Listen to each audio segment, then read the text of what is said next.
Hello everyone, welcome to the episode 2 of Talk Show.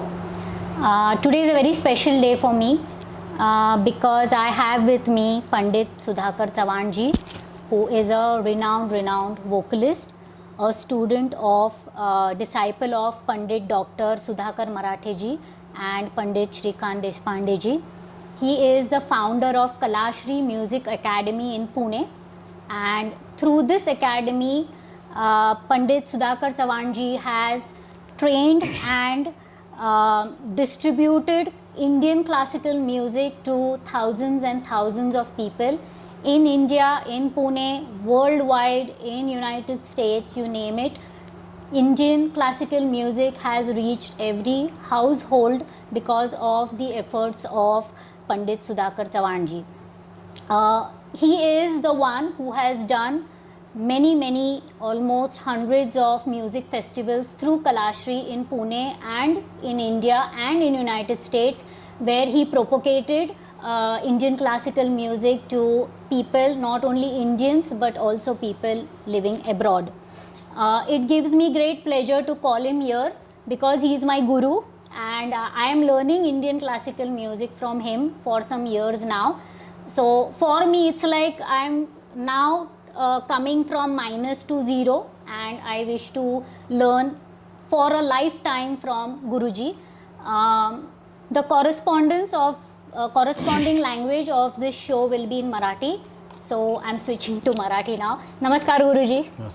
तुमचं खूप खूप स्वागत आमच्या शोवर. So this show today is called The Sound of Hope. आणि pandemic चालू आहे, कोरोना चालू आहे, कोविड-19 खूप लोक त्रासलेली आहेत, खूप लोकांचा मृत्यू झालेला आहे, खूप लोकांचे जे फॅमिली मेंबर्स आहेत ते खूप दुःखात आहेत, खूप त्रासलेले आहेत. तर आपण हा शो अशासाठी करतोय की एक होप पोचवावा, लोकांची मनस्थिती थोडीशी सुधरेल, तुमचा आवाज ऐकून थोडासा मोटिवेशन होईल लोकांना.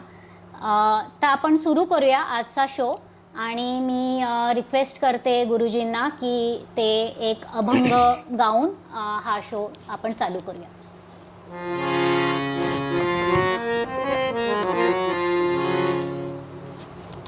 हा जो अभंग मी गातोय तो संत सेना महाराजांचा आहे.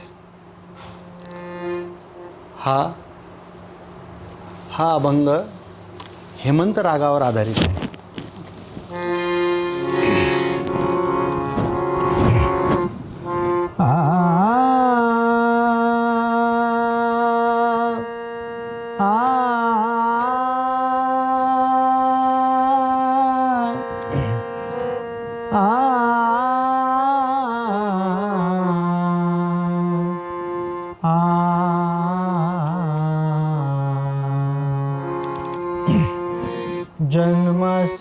जन्मसेवोनी पहारे पंढरी, जन्मसेवोनी पहारे पंढरी.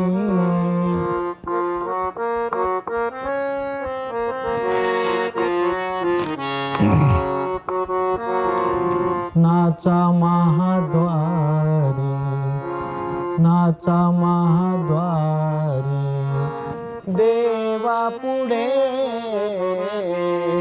जन्मसेवोनी पहारे पंढरी, जन्मसेवोनी पहारे पंढरी.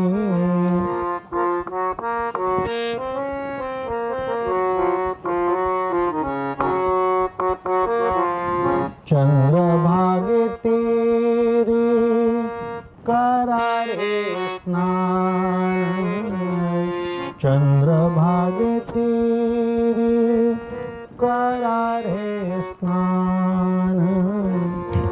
घ्या रे दर्शन विठोबाचे,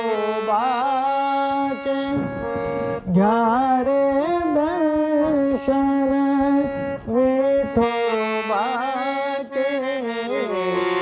नाचा महाद्वार, नाचा महाद्वार, नाचा महाद्वार, देवा पुढे जन्मसेवोनी पहारे पंढरी.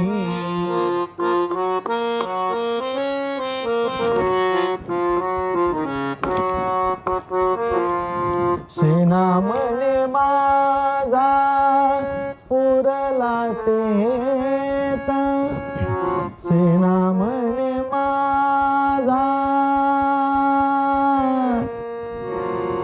आ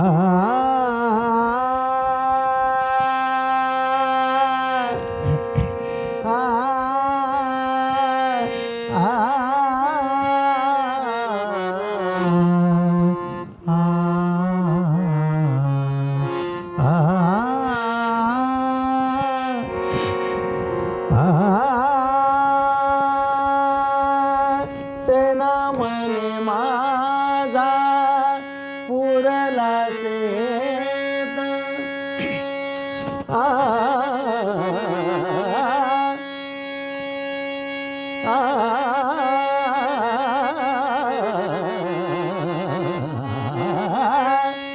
सेना म्हणे माझा पुरला सेत,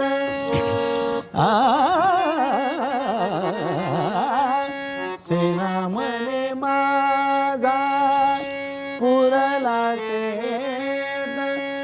सानी दानी दानी द म प म ग ग म दानी दानी दानी दानी दानी दानी रे दानी दानी द म प म ग ग म रे ग म दानी सा ग म दानी सा ग म दानी सा.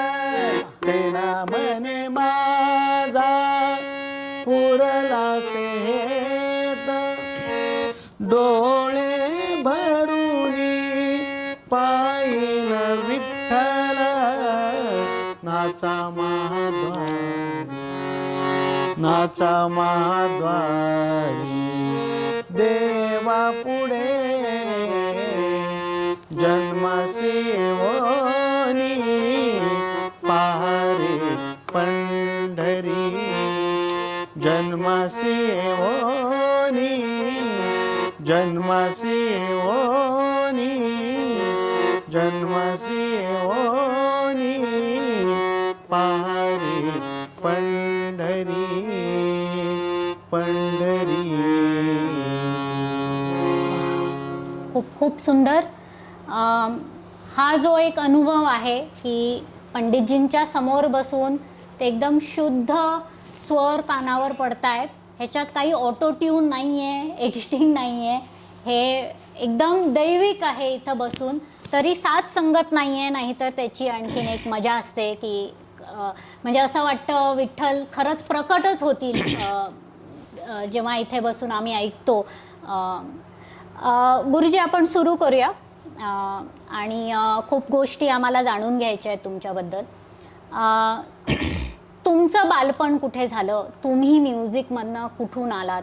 आणि खूपसे असे गायक आहेत प्रसिद्ध जे दैविक चमत्कारच होते, पण ते काही म्युझिकच्या घरातनं नाही आलेत किंवा असं काही नव्हतं की लहानपणापासून शिकून मग खूप मोठे म्युझिशियन झाले. तुमचं बालपण कुठे झालं? तुम्ही आधीपासूनच म्युझिकमध्ये होता का? तुम्ही कसे शिकला? आणि तुम्ही सिटीमधनं आहात का तुम्ही गावातून आला आहात? तर तुम्ही आम्हाला तुमची स्टोरी सांगा. माझी स्टोरी अशी आहे की मी शेतकरी घराण्यातला माणूस आहे. माझे आई वडील शेतकरी आणि माझे एक मोठे बंधू, त्यांचं नाव किसन चव्हाण. तर आमच्या घरात ते पहिले शाळेत गेले आणि ते मुख्याध्यापक होते. तर त्यांनी मग मी लहान असताना, ते औरंगाबादला होते, मी 4थीत असताना मला वाकोळणी ह्या गावाला त्यांनी शिकायला नेलं, 4-5वी पासून. मग वाकोळणी जालना जिल्ह्यामध्ये एक गाव आहे वाकोळणी, तर तेथे वारकरी शिक्षण संस्था होती. त्या संस्थेत मी भजन शिकायचो वारकरी आणि शाळेत जायचो. मग मी 14 वर्षाचा असताना मी पुण्याला पळून आलो गावावरून. तिथनं पळून आल्यानंतर माझ्याकडे तिकिटाला पण पैसे नव्हते. तर नगरच्या पुढे कंडक्टर तिकीट चेक करत होते. त्यांनी मला तिकीट आहे का? मी म्हटलं नाही माझ्याकडे. मग ते म्हटले उतरा तुम्ही. मग मी लहान असल्यामुळे मला एक त्यांनी चापट मारली आणि मी 14 किलोमीटर अंतरावर मला त्यांनी खाली उतरून दिलं गाडीत. मग तिथनं मी चालत चालत चालत शिरूरच्या पुढपर्यंत आलो. मग मला एक सरदारजीचा टेम्पो भेटला. तो सकाळ पेपरवाल्याचा होता. तर त्यांनी मला त्यांच्या शेजारी बसवलं आणि नंतर थोडं 1 किलोमीटर गेल्यावर म्हणे पैसे द्या. म्हटलं पैसे नाही. मग तू बसला कस काय याच्यामध्ये? तर मग त्यांनी मला मागे त्या टेम्पोच्या डिक्कीत बसवलं आणि मग त्यांनी मला शिक्रापूरला उतरून दिलं. तिथं त्यांचा टेम्पो धुवून घेतला. म्हटले मला इथून पुढे न्यायला परवानगी नाही. पण त्याने मला 5 रुपये दिले. मग ते 5 रुपये दिल्यानंतर मला मी जेवण केलेलं नव्हतं दिवसभर. त्यावेळेस 5-6 वाजले असतील संध्याकाळचे.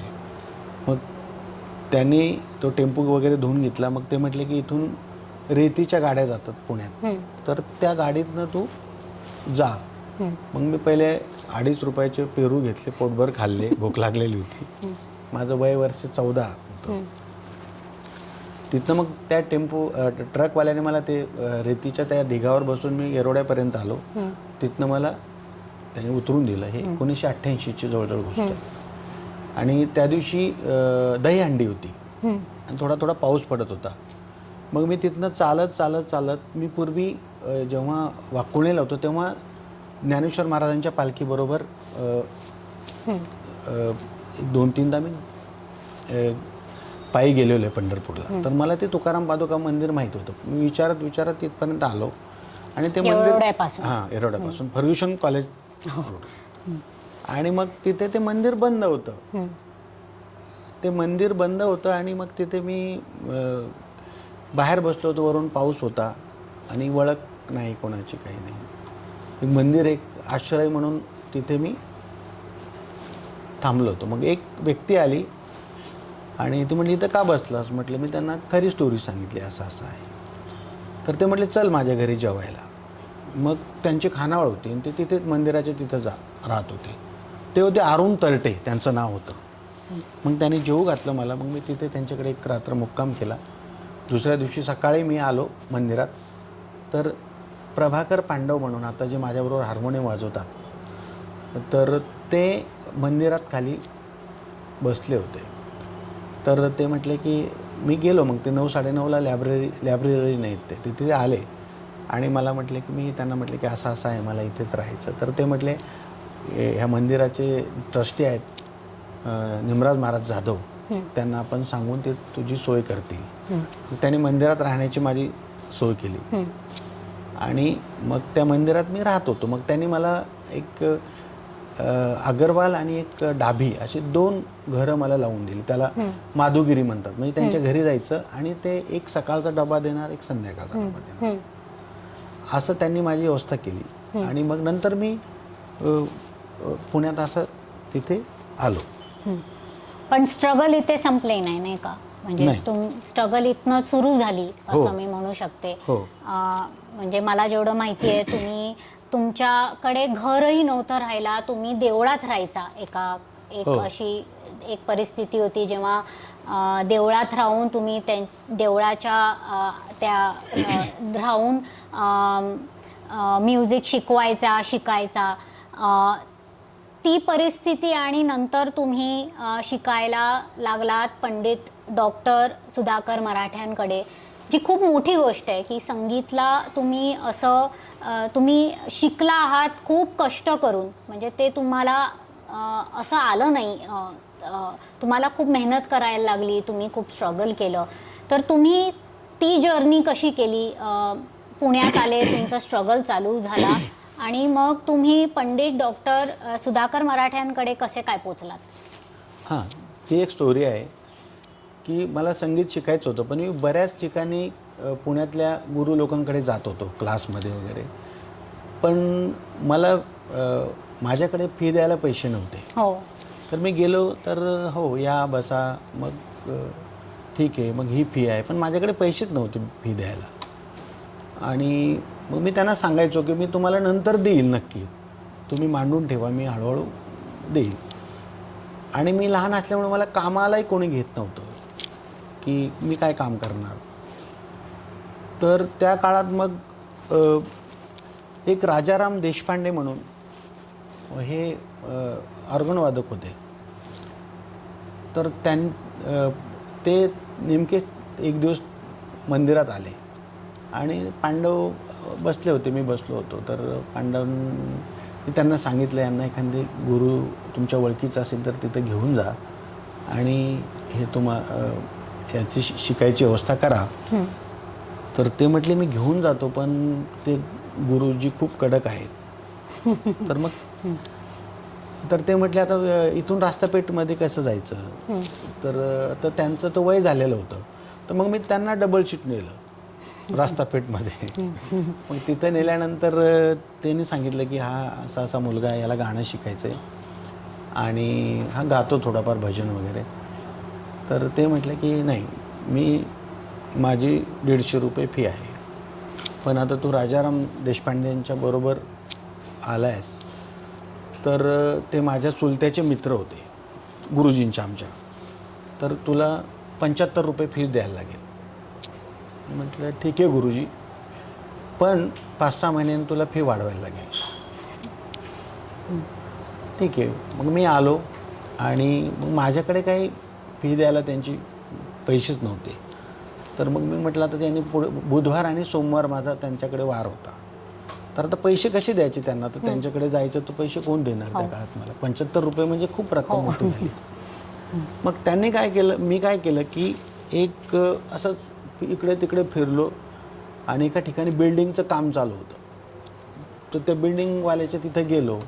तर म्हटलं मला काहीतरी काम द्या तुम्ही, काय रोज आहे. तर ते म्हटले 30 रुपये रोज आहे. ठीक आहे म्हटलं. मग मी विटा उचलल्या, वाळू उचलली, असं 3 दिवस काम केलं मी. ते पैसे घेऊन गुरुजींना फीज दिली. आणि मग असा योग आला की मी गुरुजींकडे शिकायला गेलो. शिकायला गेल्यानंतर त्यांनी मला पहिले स्वर अलंकार शिकवले आणि मला म्हटले तुला नुसतंच गाणं नाही शिकव, तुला पेटी पण शिकवतो दोन्ही, तुला पुढे त्याचा फायदा होईल, तुला संगीतातच करिअर करायचं. तर म्हटलं ठीक आहे गुरुजी. आणि त्याच्यानंतर मग मी असं बरेच दिवस काय करायचो की 2-1 महिने असं करायचो की गुरुजींची फी द्यायची तर कुठेतरी काम करून त्यांना, कारण मला परमनंट काम करायचं नव्हतं की माझा रियाज झाला नसता. बरोबर. माझी जेवणाची व्यवस्था होती, बाकी मला काही राहण्याची व्यवस्था झाली होती. मग गुरुजींकडे माझं शिक्षण सुरू झालं त्यांच्याकडे. आणि नंतर मला 20 अलंकार माझे झाल्यानंतर एक पाठक म्हणून होते, ते हार्मोनियम रिपेअर करायचे. तर त्यांची माझी ओळख झाली. मग त्यांनी मला सांगितलं की तुला मी आहे ना एक ट्युशन देतो. म्हटलं मला काहीच येत नाही. नाही तू पेटी शिकव ना, तू वाजवतोयस ना, शिकव. अहो म्हटलं मला येत नाही तर मी शिकू कसं. नाही. मग त्यांनी मला एक शुभांगी वेलणकर म्हणून आहे, त्यांच्याकडे ते मला घेऊन गेले.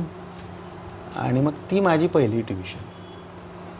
मग ते मला एका क्लासला 10 रुपये द्यायचे त्या. तर असं मी पुढे करत मग 1 वर्ष झाले. माझी पहिली परीक्षा झाली, नंतर दुसरी परीक्षा झाली, नंतर तुकाराम पादुका मंदिर बांधण्यात आलं. नंतर मी तिथून मग दुसरीकडे राहायला गेलो. आणि नंतर ब्रिगेडियर काळे म्हणून यांच्या बंगल्यामध्ये त्या एक लीला काळे म्हणून होते, त्यांच्या मिसेस. तर ते म्हटले माझ्या हाऊसमध्ये राहा आणि येथे क्लास काढतो. मग मी त्यांच्या हाऊसमध्ये राहायचो, त्यांना शिकवायचो आणि तिथे मी क्लास काढला. त्या क्लासचं नाव होतं संगीत सुविधा. तो जवळजवळ मी 10-15 वर्ष चालवला तो क्लास त्यांच्या स्मरणार्थ. त्यांनी माझ्याकडनं 1 रुपया घेतला नाही, भाडं घेतलं नाही, काहीच नाही. माझ्याकडे पेटी पण नव्हती, त्यांच्याच पेटीवर प्रॅक्टिस करायचो मी. सकाळी 4ला उठवायच्या मला त्या. तंबोरा तर नव्हताच माझ्याकडे बरेच दिवस. आणि मग नंतर माझे क्लास सुरू झाला तर मग बरेच लोक यायला लागली. मग आम्ही त्याच्यातनं गुरुजींची दरवर्षी क्लासचा वर्धापन दिन करायचो आणि गुरुजींची गुरुपौर्णिमा करायचो. मग गुरुजींना मग माझे सगळे तेव्हापासून तुमच्यासारखी अशी मोठी लोक शिष्य माझी. मग ते आमच्या गुरुजींना मी म्हणायचो ती गाडी पाठवा, ती गाडी. मग शिष्य लोक जायचे, मग गुरुजी आणायचे. मग अगदी थाटामाटात गुरुजींचा आम्ही मराठी गुरुजींचा गुरुपौर्णिमा करायचो. आणि त्याच्यामध्ये मग मी पण गायचो, माझे विद्यार्थी गायचे. आणि मग मला जे गुरुजींनी शिकवलं ते मी शिकवायचो. असं करत करत मध्यमा प्रथमपर्यंत पासून मी जरा शिकवायला सुरुवात केली. पण गुरुजी आमचे खूप कडक होते की समजा त्याने आज एखादी बंदी शिकवली किंवा काही पलटे शिकवले की ते त्यांना वही बंद करूनच म्हणून दाखवावं लागायचं. नाहीतर ते फळी मारायची कधी. तर ह्या सिस्टीमनी मी त्यांच्याकडे शिकलो. जवळजवळ 20-22 वर्ष त्यांच्याकडे ग्वाल्हेर गायकी शिकलो. हो. आणि विशारद झालो, अलंकार झालो. पण विशारद झाल्यानंतर ते मला म्हटले की तू ते पंडित विष्णू दिगंबर पलुसकर यांच्या परंपरेतले, म्हणजे आमचे गुरुजींचे वडील विनायकभाऊ पटवर्धनकडे शिकले. विनायकभाऊ पटवर्धन विष्णू दिगंबर पलुसकरांकडे शिकले. अशी ग्वाल्हेर घराण्याची माझी परंपरा. तर त्यांचा असा हेतू होता की तू संगीताचा प्रचार प्रसार कर, जालन्याला जाऊन क्लास काढ आणि तिकडे तू प्रचार प्रसार कर. पण मला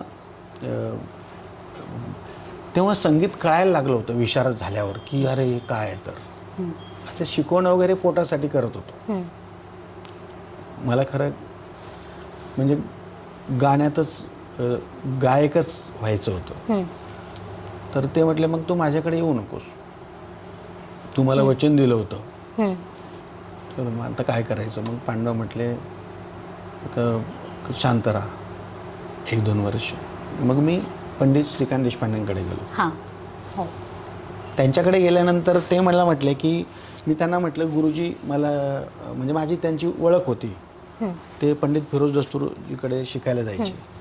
तर मी अधूनमधून त्यांच्याकडे असंच गाणं ऐकायला जायचो त्यांचं. तर त्यांना म्हटलं की मला अभिषेकी बुवांकडे शिकायचं.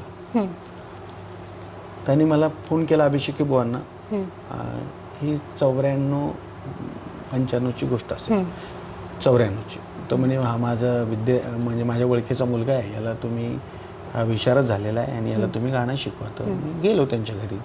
तर ते म्हटले मी आत्ता शिकवत नाही, मी बंद केलं, माझी तब्येत बरी नसते असं म्हटल्यानंतर मग म्हटलं ठीक आहे म्हटलं गुरुजी. मग मी त्यांच्याकडे आलो. मग त्याने अजून एक नाव शिकवलं, सुचवलं मला. म्हटलं नाही म्हटलं मग तुम्ही का शिकवत नाही. तर ते म्हटले तू कुठं म्हणतो मला शिकव म्हणून. तर मग त्यांच्याकडे माझं शिक्षण किराणा घराण्याचं सुरू झालं. पण त्यांच्याकडे मी 16-17 वर्ष किराणा गायकी शिकलो. ते मला सकाळी बोलवायचे, परत संध्याकाळी 7 नंतर मी 11पर्यंत त्यांच्याकडे असतो. 11 वाजता परत जायचो. असं 16-17 वर्ष त्यांच्याकडे मला त्यांनी खूप प्रेमाने शिकवलं. त्यानंतर मग अलंकार परत मला करायचं राहिलं होतं माझं. मग मी गुरुजींकडे परत एकदा गेलो. त्यांना नमस्कार केला, त्यांच्या पायात पडलो. गुरुजी मला माफ करा, मी ऐकलं नाही, पण मला गाणं करायचं होतं.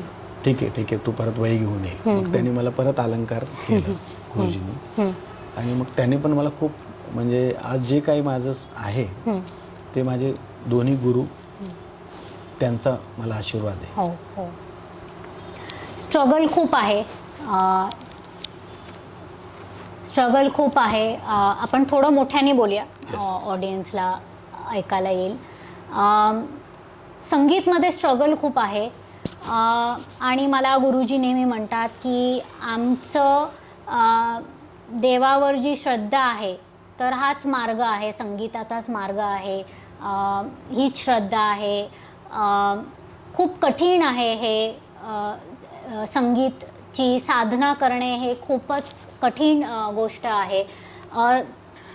तुम्हाला कधी भीती नाही वाटली पंडितजी की तुम्ही घरून आला, पळून आला, काहीही होऊ शकलं असतं, पण तुम्ही एक निर्णय करून आलेलात, तुम्हाला भीती नाही वाटली किंवा ती अशी काय गोष्ट होती की तुम्हाला वाटलं की माझ्याबरोबर काही वाईट नाही होणार किंवा माझं सगळं भलं होईल, आणि तुम्हाला लोक पण भेटलीत कारण का तुमचे जे विचार होते, तुमचे जे ऑब्जेक्टिव्स होते ते खूप शुद्ध होते, प्युअर होते, तर तुम्हाला कधी भीती नाही वाटली का? भीती, फेलियरचं जे भीती असते सगळ्यांनाच असते की मी फेल होणार आणि मग काय करणार, की ती खूप प्रचंड भीती असते, तर तुम्हाला ती कशी नाही वाटली? नाही, काय व्हायचं की मी लहानपणी रेडिओ होते फक्त, तर मी पंडितजींचे अभंग ऐकायचो, भीमसेनजींचे. हो. तर भीमसेनजींचे अभंग ऐकायचो मी, तर मला वाटायचं मला असं काहीतरी गाणं आलं पाहिजे, बरं का. आणि मग तो माझा ध्यास होता माझा. आणि मला भीती म्हणजे माझ्या डोक्यात क्लास किंवा मला खूप पैसे कमवायचे किंवा असं काही डोक्यात नव्हतं, आत्ता पण नाही. माझ्या डोक्यात फक्त एवढं की मला शास्त्रीय संगीत चांगलं आलं पाहिजे, एवढं डोक्यात. आणि भीतीचं कारण काय आहे की आपण संगीत म्हणजे याला मार्गी संगीत म्हणतात. मार्गी संगीत म्हणजे देवा डायरेक्ट आपण देवाजवळ जातो. हो हो. त्यामुळे भीतीचा प्रश्नच येत नव्हता. The power of faith, this is the power of faith. तुम्ही आधी किराणा घराणा, आधी ग्वालियर घराण्यामध्ये चालू केलं शिक्षण, आणि नंतर तुम्ही किराणा घराण्यामध्ये शिकायला चालू केलं. हे घराणे काय असतात, आणि असं होऊ शकतं का एका घराण्यात मग दुसऱ्या घराण्याचं शिक्षण होऊ शकतं का? खूप ऑडियन्स आहे इथे ज्यांना खूप माहिती नाही आहे की घराणे काय असतात, आणि त्याचं काय काय माहिती आहे घराण्याची, ते कुठून आलेत आणि किती आहेत, ती परंपरा काय असते, की ती गुरु शिष्य परंपरा असते का काय असतं? तर आपण घराण्यांबद्दल एक माहिती देऊया ऑडियन्सला. घराणा म्हणजे काय की घरापासून घराणे नाव पडलं, घराणा म्हणजे. तर घराणा म्हणजे असं आहे की संगीतातला कधीतरी एखादी योग पुरुष होऊन जातो. तर विद्वान एखाद्या व्यक्तीने किंवा त्या पुरुषाने त्यांचे जे विचार आहे, परंपरेतून आलेले विचार, त्यांच्या साधनेतनं आलेले विचार, हे जेव्हा लोकांपर्यंत ते पोहोचवतात त्याची एक स्टाईल बनते गुरु परंपरेतनं, काय आचार विचार, तर त्याला घराणं म्हणायचं. आणि आता ग्वाल्हेर घराणं म्हणजे घराण्याची जननी, म्हणजे ग्वाल्हेर गायकी म्हणजे मेन घराणं. त्याच्यानंतर मग वेगळी घराणी झाली, किराणा घराणा. मग या घराण्यात काय असतं की काही नियम असतात. मग ते नियम म्हणजे काय की काही आकारात गायली जातात काही घराण्यात, काही शब्द टाकून गातात, काही घराण्यात जी खयाल गायकी असते. खयाल म्हणजे विचार या कल्पना. संगीताचं एक पारशी किंवा उर्दू भाषेतला शब्द आहे हा, विचार या कल्पना.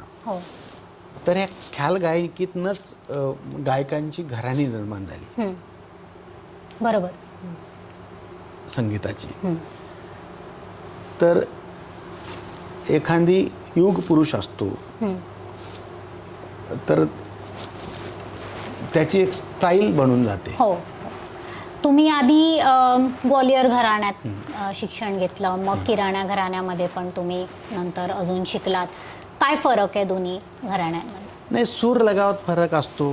त्याच्यानंतर आता काही घराण्यात कसं असतं की आता पंडित भीमसेन जोशींनी, तर त्यांनी एवढं किराणा घराण्याला म्हणजे त्यांनी त्यांच्या साधनेने, तर एवढा रियाज करून आणि एवढे साधनेने त्यांनी किराणा घराण्याला एकदम वेगळंच महत्त्व प्राप्त झालं.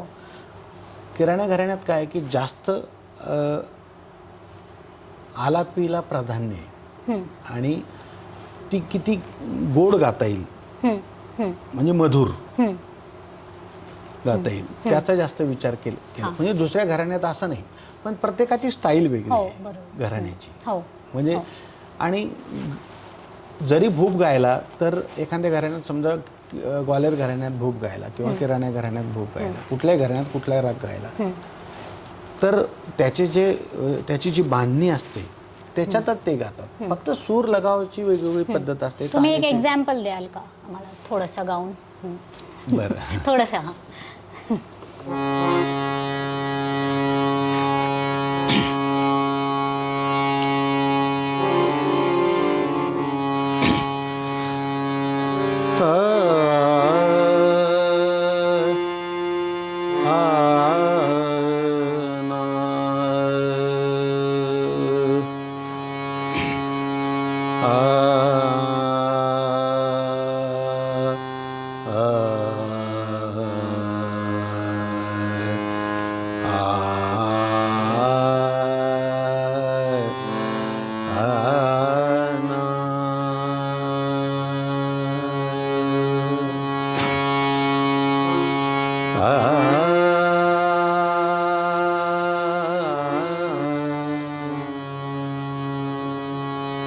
तर जेव्हा किराणा घराण्यात आपण आलापी करतो तेव्हा एका एका स्वराला गुंफत गुंफत जायला लागतं. हां.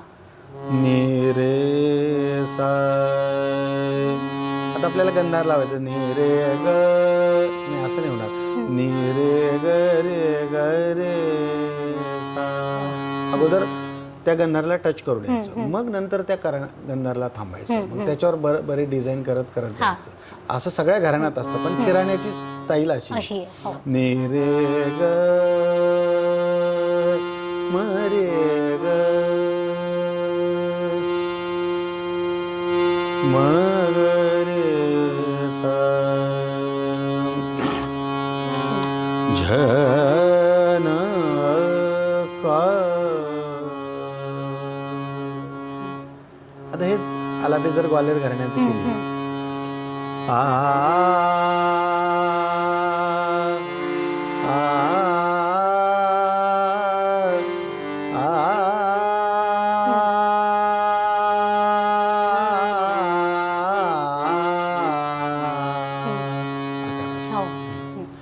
आणि याच्यात कसं असतं, स्वरांचा लगाव वेगळा असतो.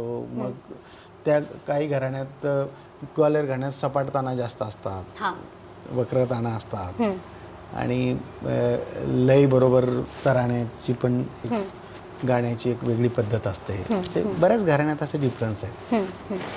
हो. तुम्ही कलाश्री फाउंडेड इन 19 कलाश्री तुम्ही स्टार्ट केलं 1997 मध्ये, बरोबर?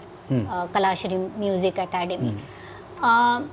कसं काय स्ट्रगल होता कलाश्री चालू करण्याचा? आणि म्हणजे मी जर तुम्ही जे सांगितलं मला किती स्ट्रगल करून तुम्ही म्युझिक शिकलात आणि कलाश्री अकॅडमी काढणं आणि तो एक ऑब्जेक्टिव्ह ठेवणं की मला अजून लोकांना शिकवायचं आहे म्युझिक. म्हणजे तुम्ही आणखीन खूप मार्ग होते पैसे कमवायचे किंवा म्हणजे, पण तुम्ही कलाश्री अकॅडमी चालू करायचं ठरवलं, तर ते तुम्ही का केलं आणि तुम्हाला का, म्हणजे तुम्ही हा निर्णय कसा काय घेतला? नाही, कलाश्री पहिलं कलाश्री संगीत मंडळ आपण, हो, कलाश्री संगीत मंडळ आपण स्थापन केलं. हो. त्याचा हेतू असा होता की क्लास भरपूर लोक चालवतात, मी पण क्लास चालवतो. हो. बरेच लोक माझ्याकडे शिकतात. हो. आणि त्या काळात काय व्हायचं की मी बऱ्याच मैफलीत जायचो, पण नवीन लोकांना जास्त संधी मिळायची नाही. हो, बरोबर. जे नवीन कलाकार असतात त्यांना संधी मिळायची नाही. तर मग मी काय म्हटलं की चला आपण सांगवी, पिंपरी चिंचवड शहरामध्ये सांगवी ह्या भागामध्ये आपण एक मंडळ स्थापन करूया. मी ते कलाश्री संगीत मंडळ स्थापन केलं. त्याचं नाव आहे खरं गुरुकुल कलाश्री संगीत मंडळ. ओके. आणि ते स्थापन करत असताना पहिल्या महोत्सवाला फक्त 50 लोक बसायची. आम्ही स्वतः सतरंजी आता पण टाकतो, आम्ही टाकायचो, बऱ्याच गोष्टी आम्ही करायचो.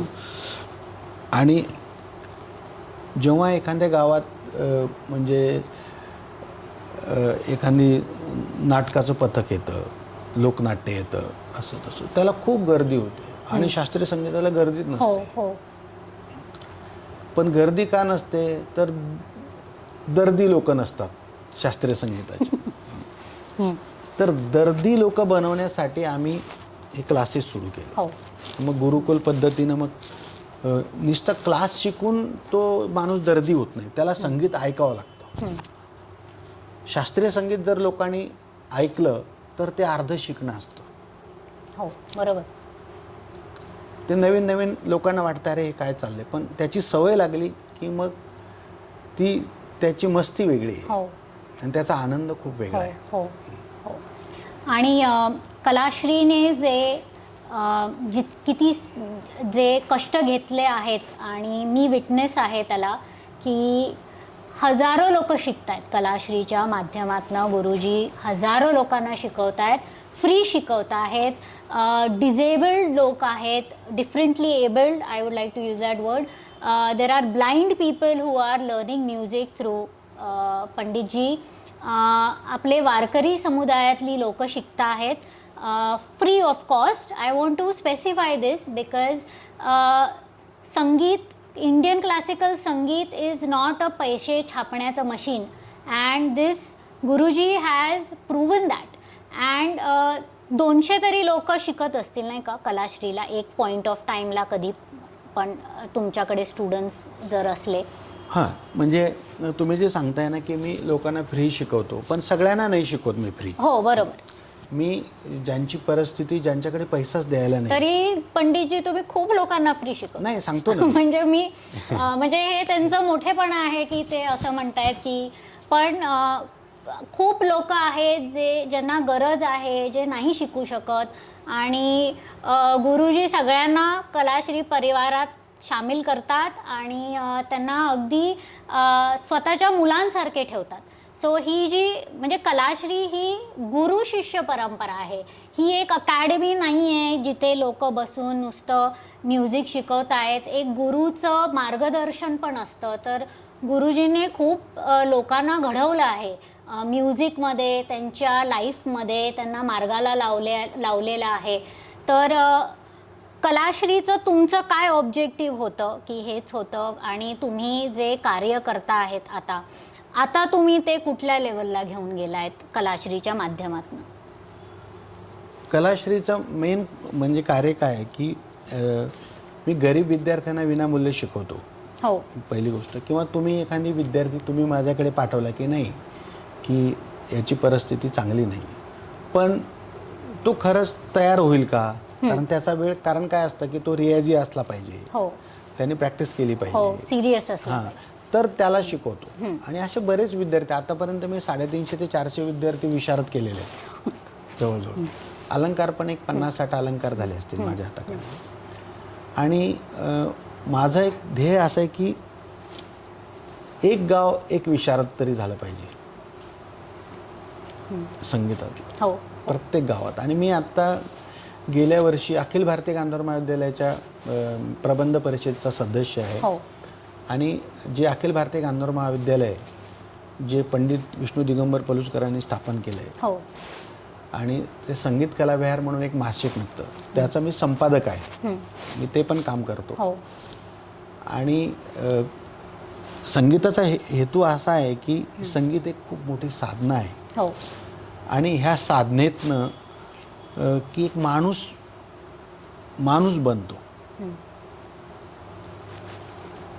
हो आणि ती आता सध्या काळाची गरज आहे. बरोबर. गुरुजींकडे खूप लोक शिकतात, मी शिकते. I am the CEO of talked. खूप CEO शिकत आहेत गुरुजींकडे. खूप लीडरशिप पोझिशनमध्ये लोक आहेत, व्हाईस प्रेसिडेंट्स, टेक्नॉलॉजी कंपनीमध्ये, दुसऱ्या सेक्टर्समध्ये, इंडस्ट्रीमध्ये. You will not believe there are multiple people on very very high post who are learning Indian classical from him. Politicians आहेत, लॉयर्स आहेत, मोठे मोठे जज आहेत, आणखीन काय मी विसरले आहेत, पण खूप खूप नामी लोक आहेत जे गुरुजींकडे शिकता आहेत. आणि माझा असा अनुभव आहे की म्हणजे गुरुजींकडे जेव्हा मी शिकते तेव्हा आणि मी जेव्हा त्यांच्याबरोबर बसते गायला, मला काहीच नेगेटिव्ह थॉट्स येत नाहीत. 1-2 तास जे मी तुमच्याबरोबर बसून गाते, मला बिझनेसचं काही आठवत नाही त्या 1-2 तासामध्ये. ते प्युअर मेडिटेशन असतं माझ्यासाठी. आणि 1-2 तास गाऊन संपल्यावर माझं मन मोकळं होतं. मला खूप बरं वाटतं, मला खूप छान वाटतं, मला खूप पॉझिटिव्ह वाटतं. गुरुजी, लोकांनी का शिकावं Indian classical music, Hindustani classical music का शिकावं? त्याच्यात अशी काय जादू आहे? आणि हे आता मी स्वतःच अनुभवलं आहे की मी गाते तेव्हा मला कसं वाटतं. एका गुरुचे पॉझिटिव्ह वाईब्स असतात, ब्लेसिंग्ज असतात. आणि मी जेव्हापासनं गुरुजींबरोबर आहे, तुम्ही नेहमी चांगले विचार कराल. It makes you a better person, learning from a गुरु. का शिकावं गुरुजी? घरोघरी क्लासिकल म्युझिक पोचलं पाहिजे, लहान मुलांनी शिकायला पाहिजे, मोठ्या माणसांनी शिकायला पाहिजे. त्याचा काय महत्त्व आहे? संगीताचं असं महत्त्व आहे की का शिकायला पाहिजे, की आपली जी हिंदुस्थानी म्हणजे आपले भारतीय ज्या कला आहेत, त्या जगात सगळ्यात श्रेष्ठ कला आहेत. हो. आपल्याकडे परदेशातले लोक येतात, हो. आमच्याकडे गाणं शिकतात. हो. आणि संगीत हे खूप मोठं मेडिटेशन आहे. हो. आणि आत्ताच्या ह्या जगात त्याची तर खूपच जास्त गरज आहे. प्रत्येकाने संगीत शिकलं पाहिजे. हो. कारण आता बरेच लोक शिकतात, मोठे ऑफिसर्स होतात, भरपूर कंपन्या असतात त्यांच्याकडे, मंत्री होतात, संत्री होतात, हो. सगळ्या गोष्टी त्यांच्याकडे असतात. पण शेवटी काय करतात? आई वडिलांना आश्रमात ठेवतात. काय करतात? आश्रमात ठेवतात. तर संगीत जो शिकतो ना, त्याला एक गुरु परंपरा आहे. आम्हाला जे आमच्या गुरुजींनी शिकवलं, आम्हाला एक परंपरा शिकवली. हो. कळलं का?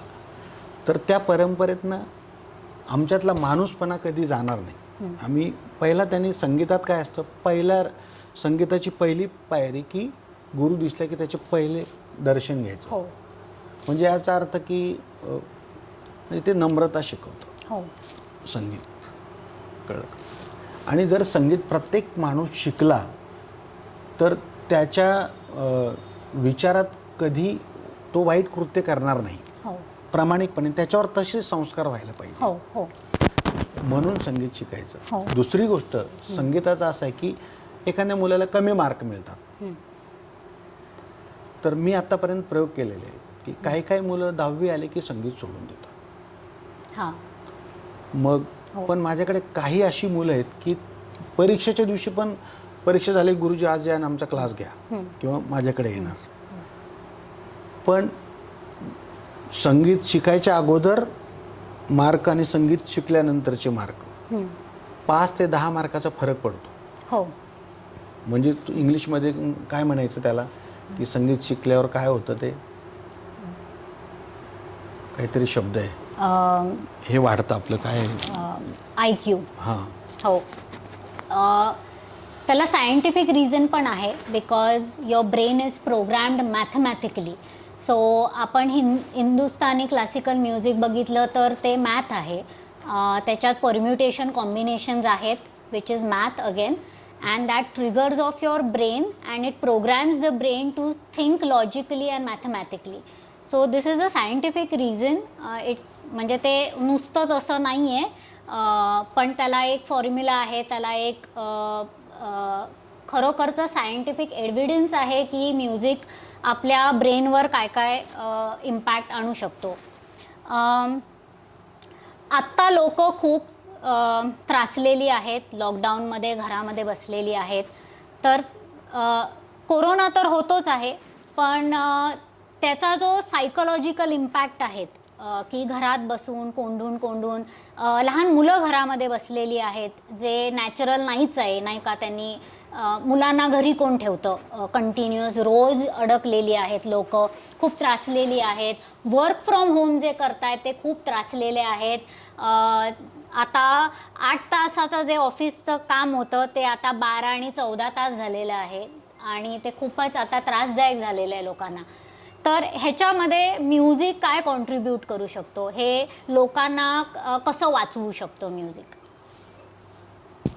आता ह्या करोना काळामध्ये काय झालं की ह्या करोनाच्या महामारीमुळे की मुलं घरी राहायला लागली हो आणि पालकांना एवढी मुलांची सवय नसते. हो, शाळेत गेलाय, हा शाळेत गेलीये, हा शाळेत गेली, मग नंतर पालक कामाला जातात, मग कोणीतरी घरी असतं, आजी आजोबा किंवा कोणीतरी असतं.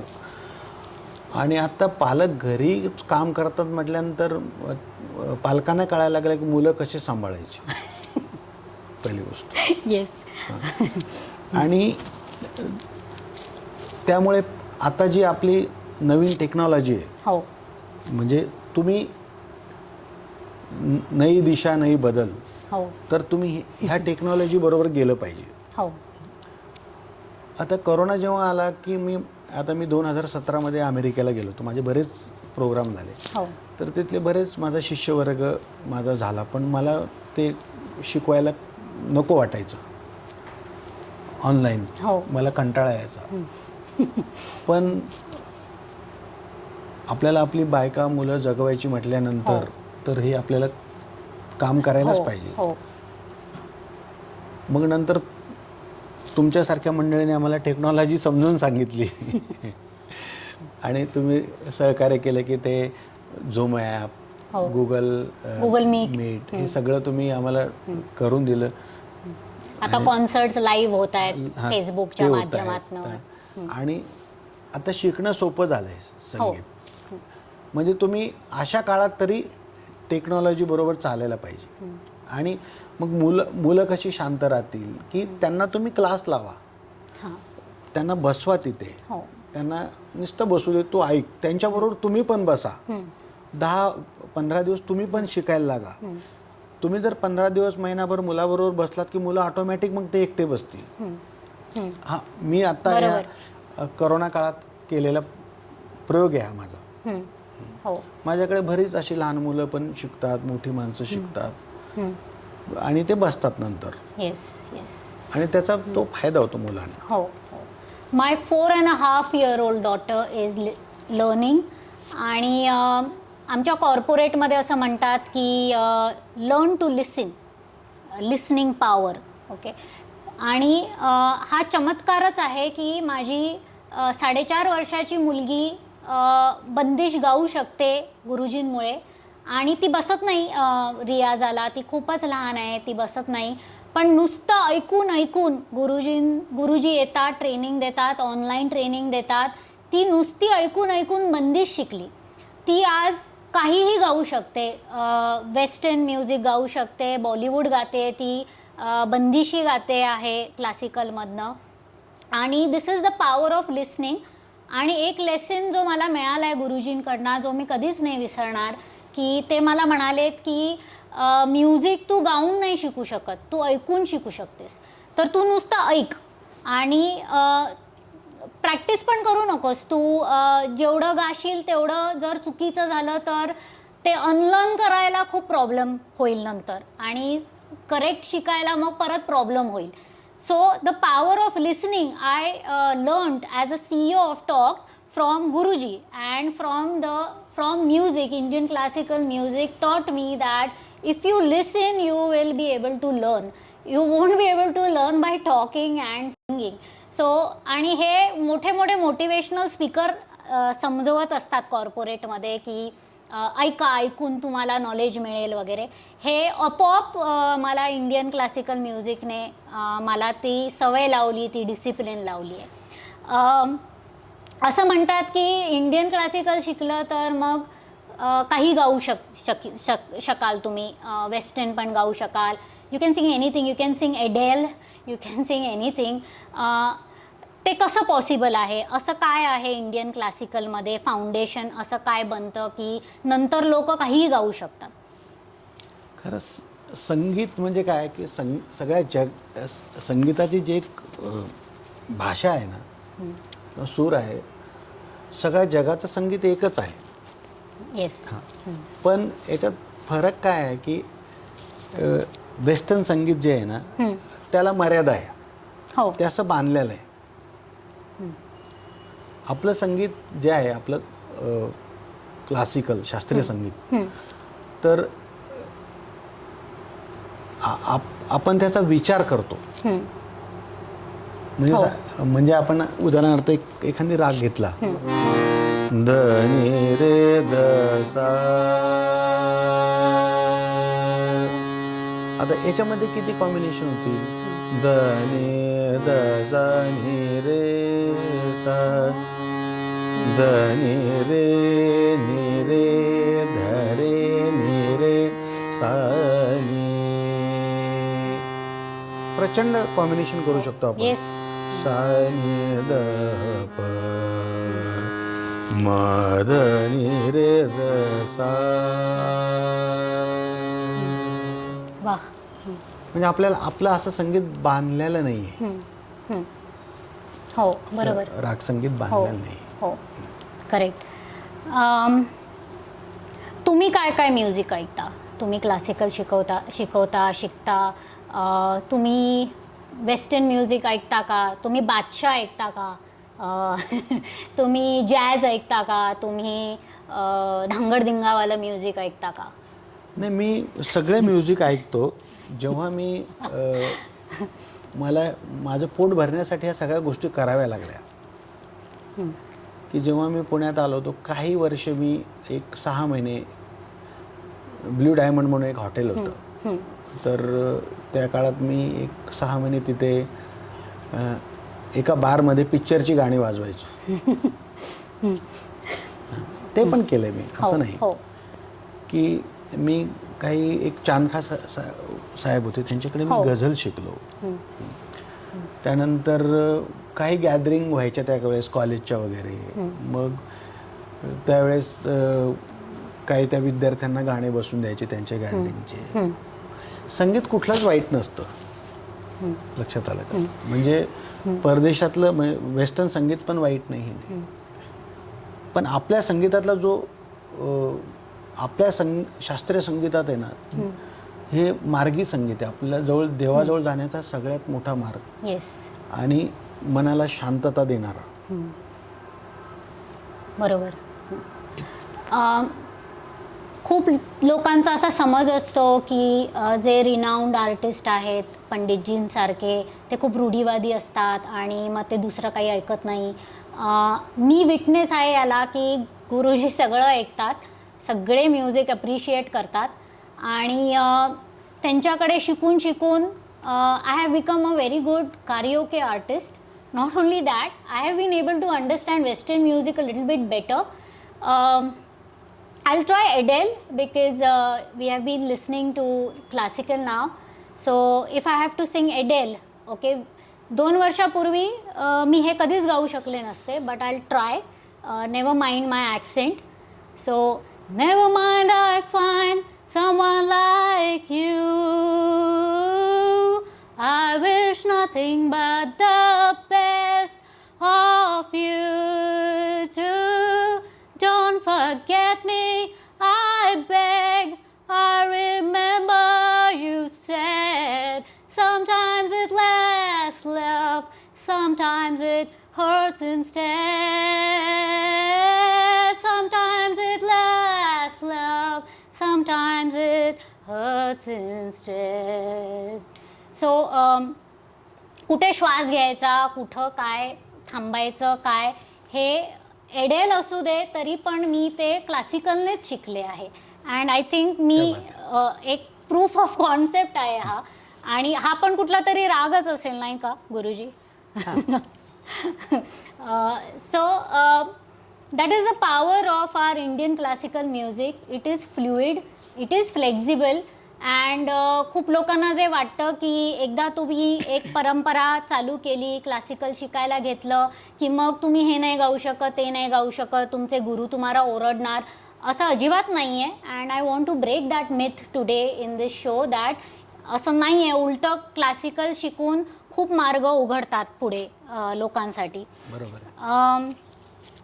तुमचा सर्वात खराब शो कुठला होता गुरुजी? तुमचे खूप ऑलमोस्ट सगळे खूप छान शो झाले असतील आणि लोकांना खूप यादगार असतील, पण तुमचा सर्वात खराब शो किंवा खूप मजेशीर गमतेशीर शो कुठला झालाय ज्याच्यात खूप गंमत झाली असेल?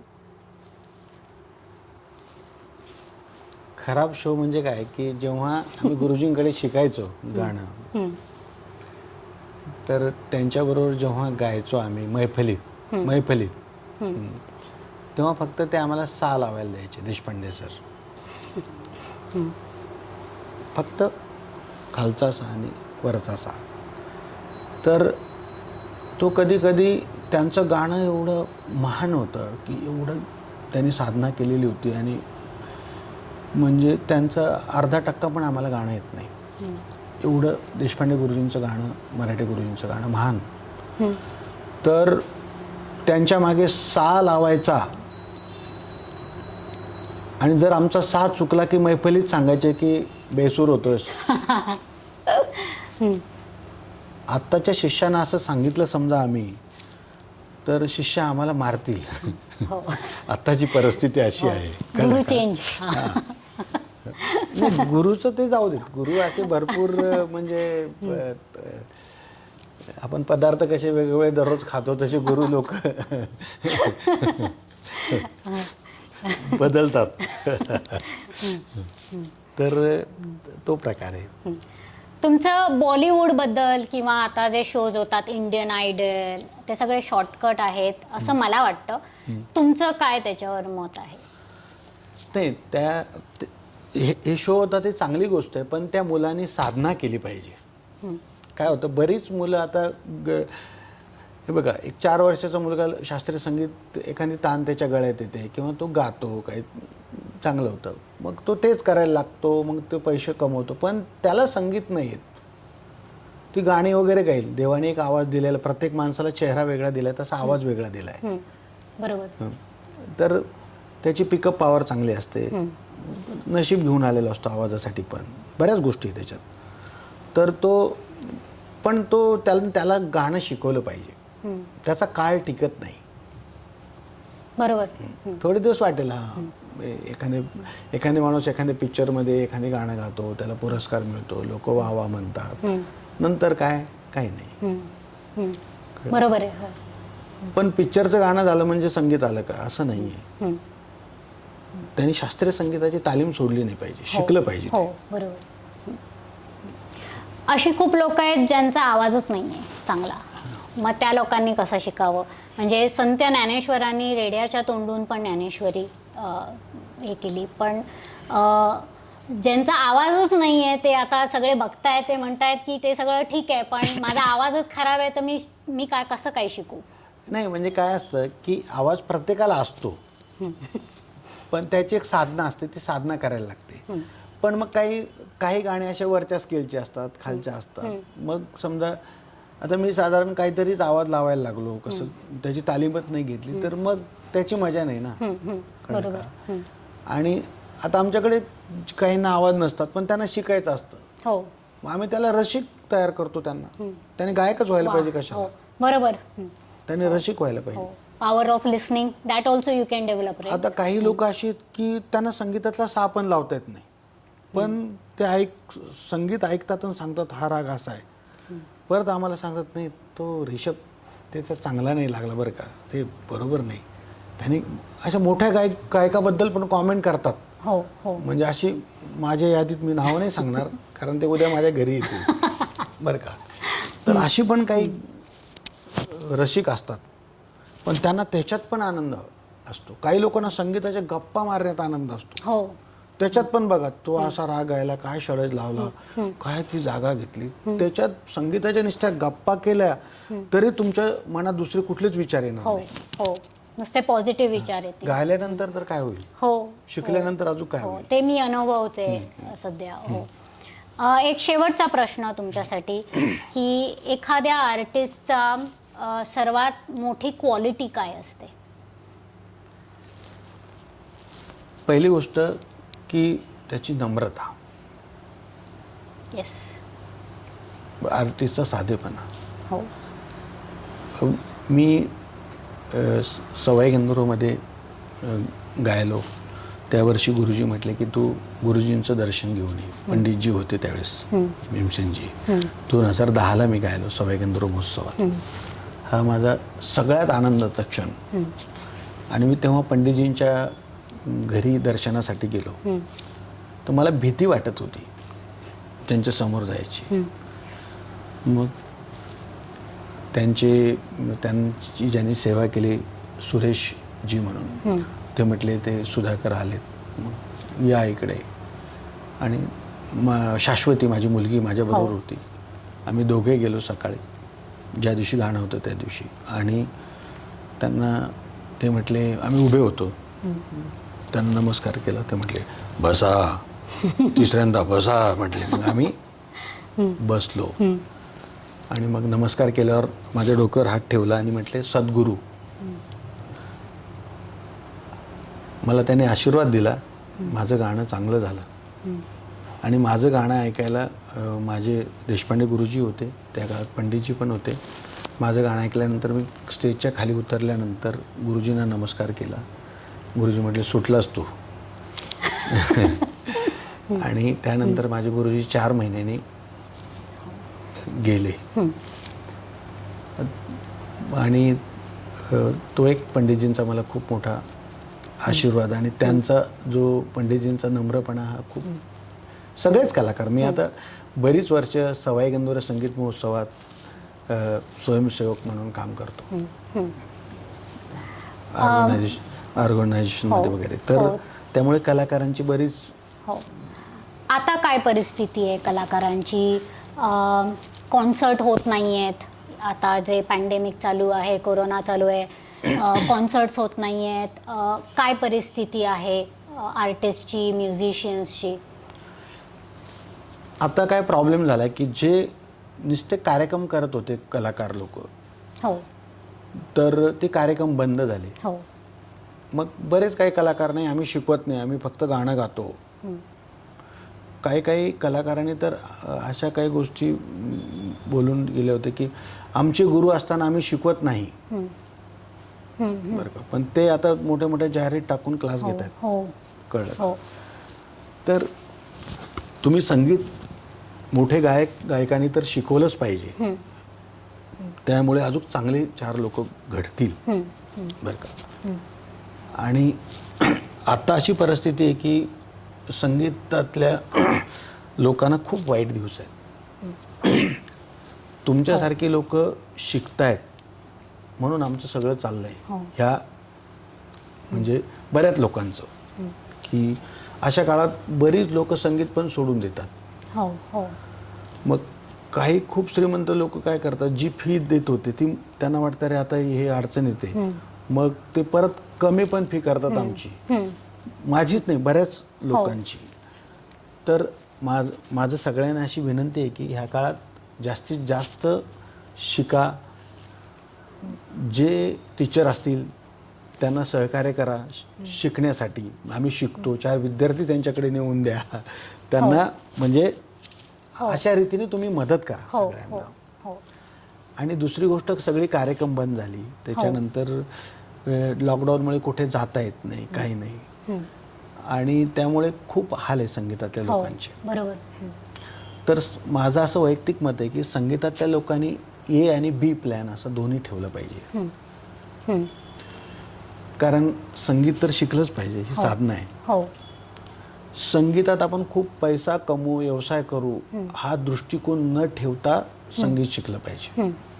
इथून पुढे कधी काय अशी आपत्ती येईल, त्याला दुसरं काहीतरी प्लॅन बी. आता बरीच लोक बघा, त्यांनी आता उदाहरणार्थ आपल्या अश्विनीताई भिडे ह्या डॉक्टरेट आहेत, त्या संगीतात डॉक्टरेट नाही आहेत, दुसऱ्या विषयात, केमिस्ट्रीमध्ये डॉक्टरेट. ते आपल्या कलाश्री संगीत महोत्सवात आलं, तेव्हा मी त्यांचा परिचय. म्हणजे शिकून पण गाणं तुम्हाला किती तयार करतात, प्रश्नच नाही. तर प्रत्येक विद्यार्थ्यांनी, प्रत्येक ज्या पालकांच्या डोक्यात याला संगीतच करिअर करायला लावायचं, तर नक्की लावा. पण त्याच्याबरोबर एक ए आणि बी असा प्लॅन पाहिजे तुमचा, एक मी सांगेल.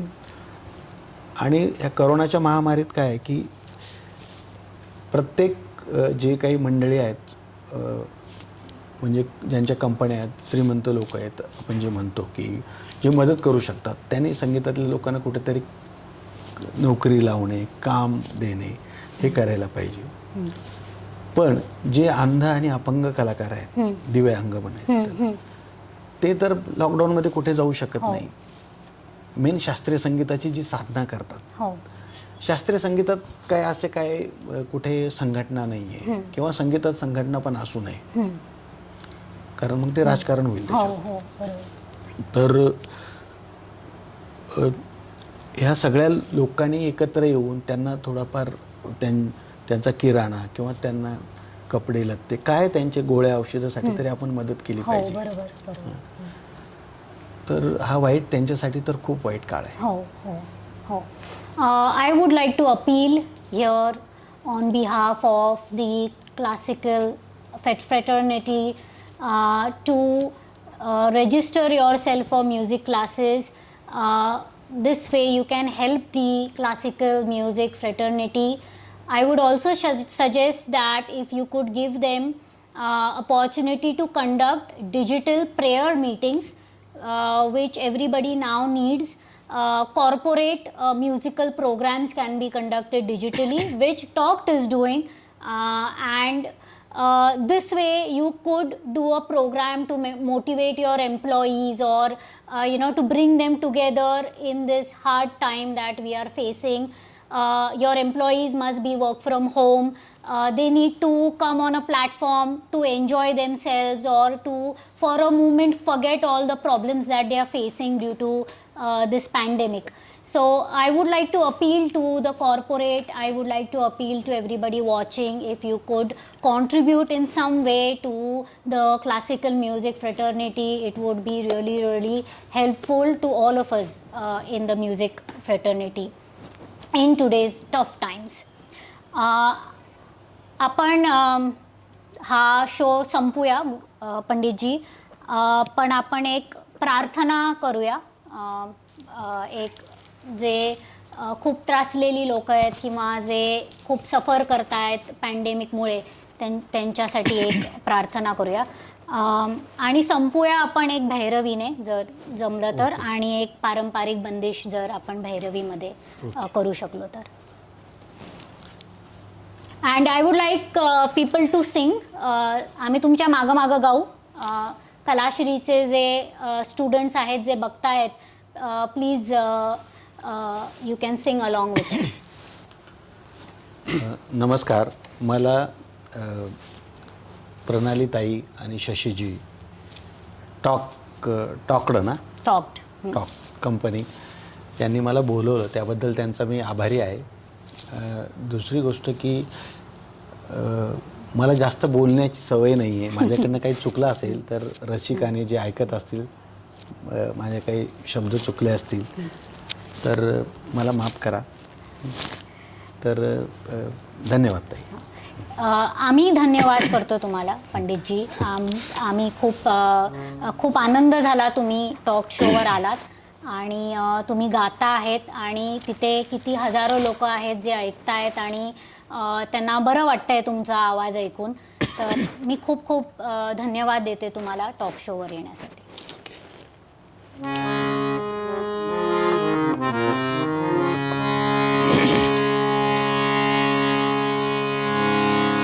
चाहे पूजा करो या इबादत करो, चाहे पूजा करो या इबादत करो, दिल लगाने के लिए आधा एक है, दिल लगाने के लिए आधा एक है. कोई हिंदू हो या के मुसलमान हो, कोई हिंदू हो या के मुसलमान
चाहे पूजा करो या इबादत करो, चाहे पूजा करो, चाहे पूजा करो, चाहे पूजा करो या इबादत करो.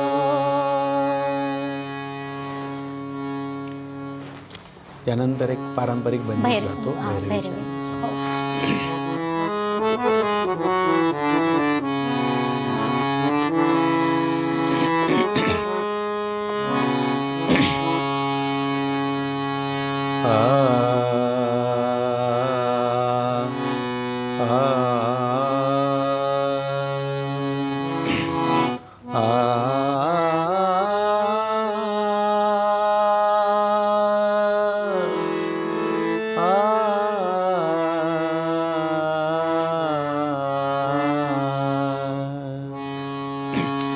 कैसी भलाई रे कान्हाई पनिया भरन रही, गगरी गिराई करत लढाई.